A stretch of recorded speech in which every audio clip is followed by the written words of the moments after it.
Hello and welcome to the Small Business Briefing. I'm Brian Kelly, CEO of the Small Business Association of Michigan. Good afternoon. Thanks for tuning in today. I'm Sarah Miller, Vice President of Operations here at SBAM, and I want to welcome one of our newest members. They are a premium member, Colorful Events LLC, owned by Dominique House. So, welcome to SBAM, Dominique and team. All right, so Brian, we're going to get going today with kind of probably what people who tune in every week know that we're going to cover the Federal Reserve. We just talked about it last week, and they finally dropped the rate by a quarter percentage point. So, did Chairman Powell hint at what comes next? There was, I would say, more than a hint, actually. I would say that he established an expectation of two more quarter percent cuts yet this year. So, this one is a long time coming. And as you know from previous discussions, really could have been justified, I think could have been justified earlier, this process starting earlier. The recent revisions to jobs reports made it a kind of very obvious decision to start cutting rates. And so not only did we have this one that we're kind of expect or not we are expecting now another quarter percent at each of the next two meetings, and that probably won't be the end of it either, unless there's a big change with inflation or some other thing that changes with the current situation. But really, things are all pointing toward a softer economy. So as the Federal Reserve is kind of balancing their two mandates, which is a strong labor market and inflation under control, the labor market has taken over as chief and primary concern, and that means cheaper borrowing rates are in our future. Okay, so Brian, can you kind of remind us what it means when these rates drop? What kind of impact is this likely to have on the rates that small business owners pay? Well, the Fed funds rate is the rate that the Federal Reserve charges to banks when banks borrow money overnight. And so it's like banks are they can borrow or deposit money with the Federal Reserve, and this is the overnight interest rate. And it's you can think of it as kind of like a risk-free rate, and so it's a rate without a risk premium attached to it. And so it becomes like a base for other borrowings. The shorter term the borrowing, the more likely it is to be affected by a change like this. So if you have a line of credit or something of that nature, it could be a credit card, it could be an operating line of credit for your business, it could be a variable interest rate on a piece of equipment or something like that. Those are the sorts of things that would normally be tied to something called prime rate, and prime rate is pegged to this overnight rate. So the shorter term line of credit style borrowings are the ones that be impacted the most and quickly by it. In terms of longer term rates, it affects the longer term rates, but there's a lot more factors that go into, say, 30-year mortgage rates or 10-year treasury bond rates, those sorts of things. The further you get out in maturity, this is one factor among a bunch of other factors. So you did see long-term rates drop somewhat, but not a one-to-one ratio. So this is more likely to affect shorter-term borrowing, at least in the short term. To the extent, though, that longer-term expectations are that rates will continue to drop, it will start to find its way into those longer-term borrowings as well. All right. Well, thanks for that update, Brian. I'm going to turn it over to you. We actually have a special guest joining us today, the Executive Director of the Great Lakes Housing Services, Ashley MacLeod. All right. Thank you so much, Ashley, for joining with us today. Very interesting discussion that we're going to have, and we've been wanting to make our members aware for a while now. But let's just start with what the Great Lakes Housing Services does and who it is that you serve.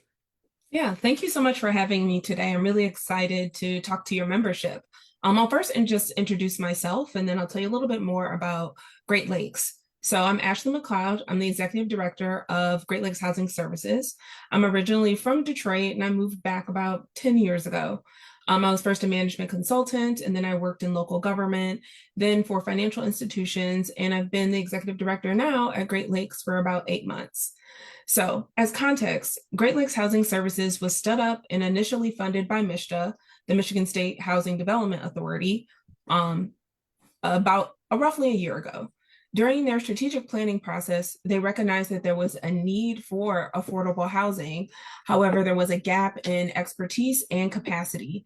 And so that is the impetus of how Great Lakes was actually just founded rather, in order to fill in the gaps of the affordable housing ecosystem. So now that we've been around for a year, we have 4 employees that are located all across the state. And so, as far as our day-to-day operations, we provide technical assistance, consulting, and development support for affordable housing.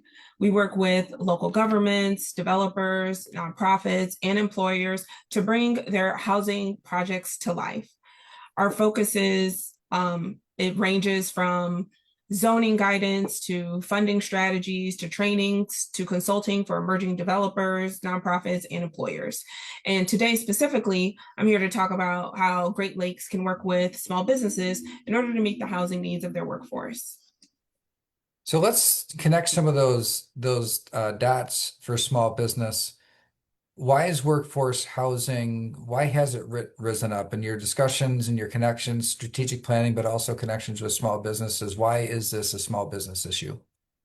Yeah, that's a great question. So, workforce housing, I'm sure I'm preaching to the choir here. It's like a huge part of the economic stability. When employees can't find housing near their jobs, it leads to turnover, absenteeism, and hiring challenges.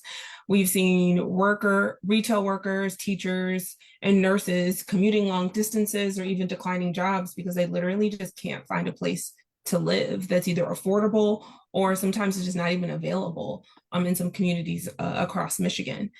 And, the state of Michigan, MISHDA specifically, did a report and they found that there's only 1 new home built for every 14 new jobs. And just essentially, our housing supply just isn't even keeping up with workforce growth. And we're just seeing that strain across the state.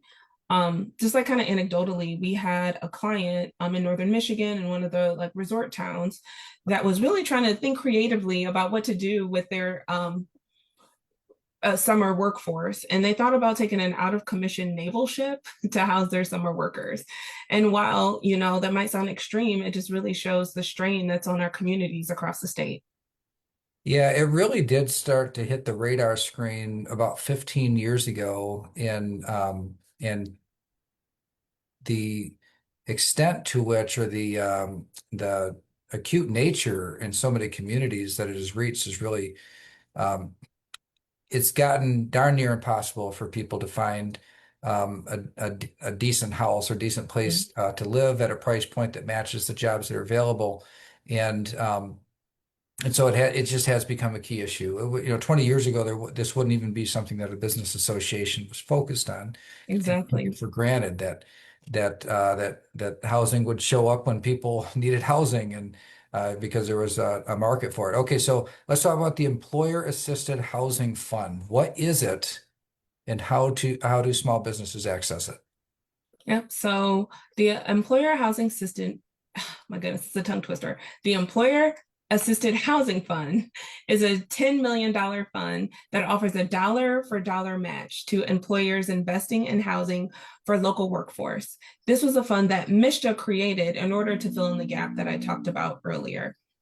MISHDA will match up to a maximum grant of $2 million, depending on the size of the business and the nature of the the project.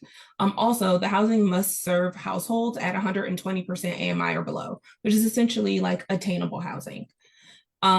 This funding can be used in like a variety of ways. Employers can partner with a developer in order to create new housing or offer down payment assistance or rental subsidies for their staff. And as far as Great Lakes' role in this, MISHDA, as I mentioned before, MISHDA created Great Lakes Housing Services to fill in the gaps. So while MISHDA can fund this and create the funding for this and the mechanism in order to do the lending or the allocation of the funds to employers, they don't necessarily have the capacity to have these very specific conversations with employers. And that's where Great Lakes comes in to have conversations like this with your membership, but then also, for interested parties, they should feel free to reach out to Great Lakes for assistance on navigating the application, or needing, if they actually do decide they want to move forward with down payment assistance, Great Lakes provides services like that. Please don't be shy reaching out to us. If you're interested in this program, you want to learn more about it, and you're struggling to fill out the application or even have ideas on how to make this happen in your community. All right, excellent. So supporting workers, what type of workers and income levels is this focused on? Yep. So the program targets, like I would call it workforce housing. And so essentially, these are the people that really make up the fabric of communities across Michigan. This could be teachers, police officers, retail staff, young professionals, all people that are really struggling to find housing that works for them. Funding is available for specifically 120% AMI. Just to give you a really high level of what AMI is, that means area median income, and that's really just the median income based on the Tri-County area of wherever your community is based across the state of Michigan. All right. And sometimes it's easier for people to imagine themselves. A lot of small business owners don't fancy themselves real estate developers, but Right. I heard the MISTA director talking about this issue, Amy Hovey, indicating that really to get out of this, we need a lot of people who are not developers to become developers. And Mhm. so, but sometimes it's easier for small businesses to imagine themselves if they could hear an example of somebody like them that has gotten into this. So can you give any examples of just a project that you've done, and maybe more specifically, like a smaller company that has taken advantage and gotten a project done under this program? Mhm. So I'll just give examples of businesses that have kind of stepped into that developer role that we all haven't, Great Lakes hasn't necessarily worked with them in that capacity yet. But one example is Shorts Brewery. They purchased a residential property in northern Michigan, the Bel Air Inn, in order to have housing for their workforce and just to address the housing shortage in northern Michigan. Another example is we have a member of our board, Josh Mills, who's the city manager of Frankfort, Michigan, and this predates the employer housing fund, but he has worked with his community in order to make the zoning easier for multifamily housing. He also has worked very closely with small business owners in Frankfort, Michigan, in order to purchase smaller units of housing for their seasonal workers as well. As far as specifically what Great Lakes is working on, we're in talks right now with a hospital in northern Michigan. The hospital system has had issues with their staffing because of long commutes and just limited housing, also in like a resort area in northern Michigan. So they're working with a local developer in order to create affordable housing in proximity to the hospital. And we're specifically working with them on how to fill in their capital stack. Some of that capital stack will hopefully be from the employer housing assisted fund, and then down the road, there will be housing for the medical staff at that hospital. So, Ashley, if somebody was listening to this and said, I'm interested. I want to learn more. I want to like start down the path to see if this is something for me. What does the process look like? Like, what's literally the first thing that they would do? And maybe just a little insight. Don't overwhelm with every detail of everything and the whole process, but really the front end of it to really explore it and find out whether or not they fit. Mhm.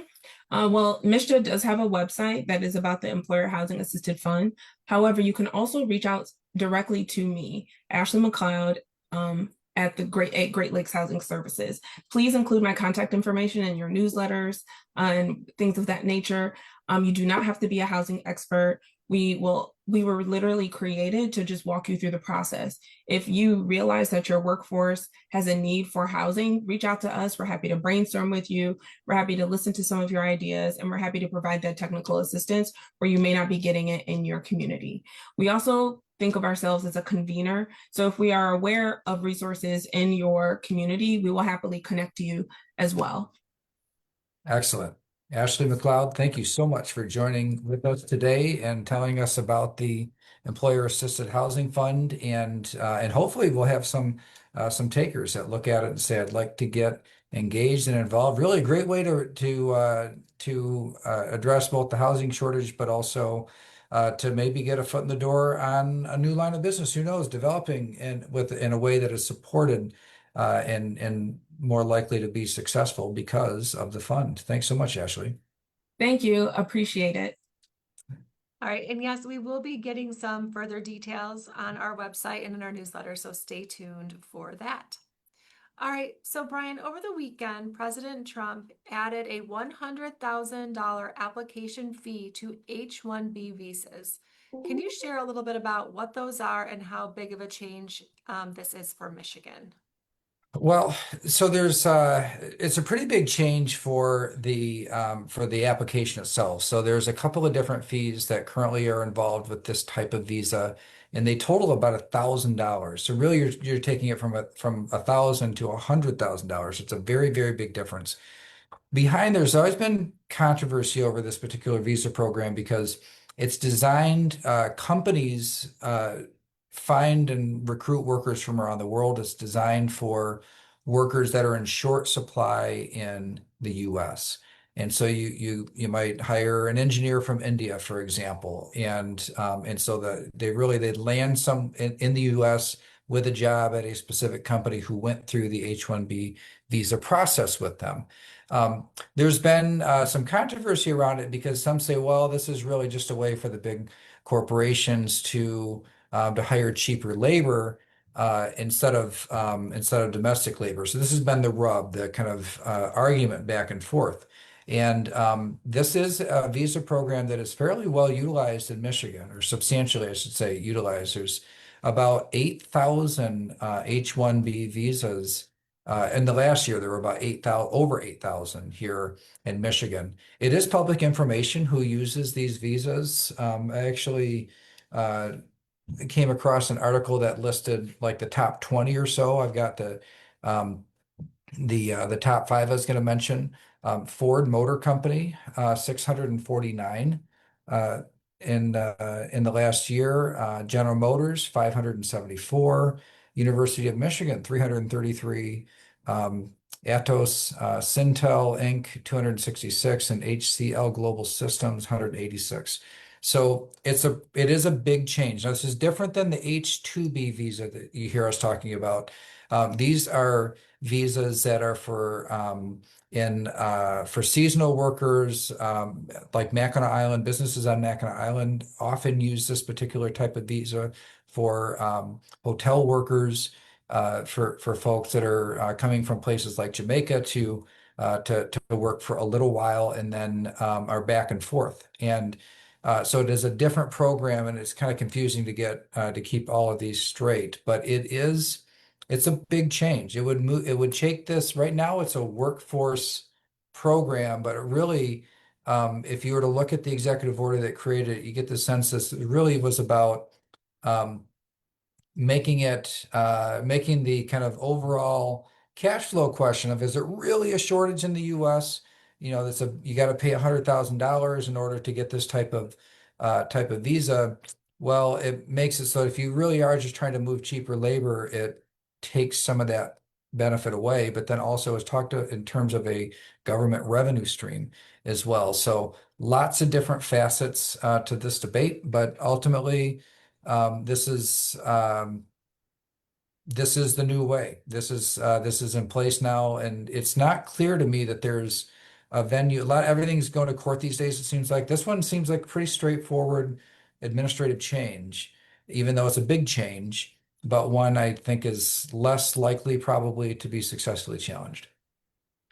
All right, let's do another reminder about the Earned Sick Time Act and an upcoming deadline and resources that we have.